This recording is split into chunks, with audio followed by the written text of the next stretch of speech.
watching Win-Win Power News. With the Electricity Act 2003 and other legislation, the policy structure for the sector was already in place. There were therefore no new policy pronouncements during the year. However, basic guiding philosophies were issued to push the sector in the right direction. The government's focus shifted from policy to project implementation. In this segment, we'll take a look at the new policy initiatives and implementation by the government and the major private players in the sector. The Ministry of Power introduced the Rajiv Gandhi Gramin Vidyutikaran Yojana in April 2005 for achieving the National Common Minimum Program objective of providing access to electricity to all rural households over a period of 4 years. Rural electrification spearheaded by this scheme has proceeded at a reasonable pace. Rajiv Gandhi ग्रामीण विद्युतीकरण की योजना में अभी 64,000 villages हो गए हैं। मैं कल ही रिव्यू ले लिया हूँ और भी उसका काम जोर से चालू है। मेरे अंडर में जितने भी PSUs है उनको मैंने अलर्ट कर दिया है कि ये काम वार फुटिंग पे करना होगा। थोड़ा सा डिले हो गया है, पैसा मिलने में उसका डिले हो गया था, तो अभी सब देश के सभी प्रोजेक्ट अभी क्लियर किए हैं।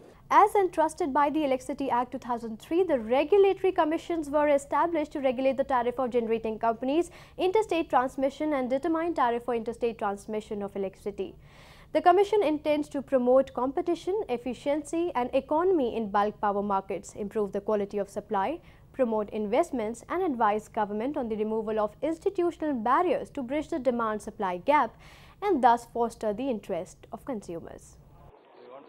The regulators displayed uniformity in action, with most of them fulfilling their obligations under the Electricity Act 2003. The Central Electricity Regulatory Commission worked as a change agent, passing regulations to drive competition and commercialization. The state governments too displayed keenness to reform. The balance sheets of these state utilities looked better and their capex plans were more ambitious. On the industry side, established players stretched themselves to set more ambitious targets, pursue a greater diversity of projects while focusing on improved efficiency. The equipment sector showed signs of major expansion.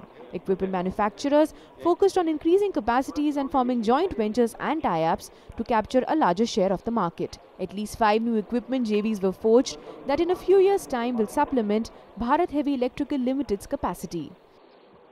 Fortunately, now preparations are there. We have more equipment manufacturers coming up on the scene. Maybe in next 4 or 5 years, you will have a capacity in the country of the order of 25,000 megawatt. Because 4 more agencies are coming in addition to BHGL. BHGL has expanded and will expand further. I mean, we had just 5,000 megawatt at the end of 10th plan. At the end of 11th plan, we might have more than 15,000 megawatt. During the year, 2 national-level power trading exchanges were established and commenced business. Trading volumes on these exchanges are also increasing. The short-term trading market saw greater activity with sellers, buyers and traders making gains. Clearly, despite the global recession, India's fledgling power market reflected more optimism. The recession did take a toll though. Some financial closures got delayed and new power developers became somewhat apprehensive. However, the sector did not lose the goodwill of the financing community. The year saw the launch of 2 major IPOs of NHPC and Adani Power, which were largely successful despite tough market conditions. Fortunately, in India, power sector is very well in demand because considering the higher GDP growth, power is needed and power sector is viable. There are a large number of investors who are ready to invest money in India. There is a lot of interest from Indian investors also, so raising equity for a good project is not a problem. Recognizing the inability of the state and SEBs to bridge the demand-supply gap, the central government has undertaken a number of initiatives to invite private participation in the sector. Basically, we targeted for 78,000 megawatt for 11th plan. Now, the 12th 5-year plan is 1 lakh megawatt. And we expect about 50% at least would come from the private sector. That's 50,000 megawatt, and it comes out almost more than around 2 lakh crores of rupees. And that's a huge amount of resource mobilization what we are expecting from private sector. The Ministry of Power also introduced several schemes that laid down a range of incentives for private players, such as 16% return on equity at a 68.49% PLF under a 2-part tariff system. A debt-equity ratio up to 4:1 was permitted with up to 100% FDI. The threshold for CA clearance was raised from Rs 5 crores to 25 crores, and import of equipment was permitted subject to government approval. Well, we expect that now that the mega power policy is more liberal, private sector would come up. As it is, private sector is coming up, but this will further incentivize them and their investments will go up. As I was mentioning earlier, in the 10th plan, then we were expecting around 10% of the capacity happened.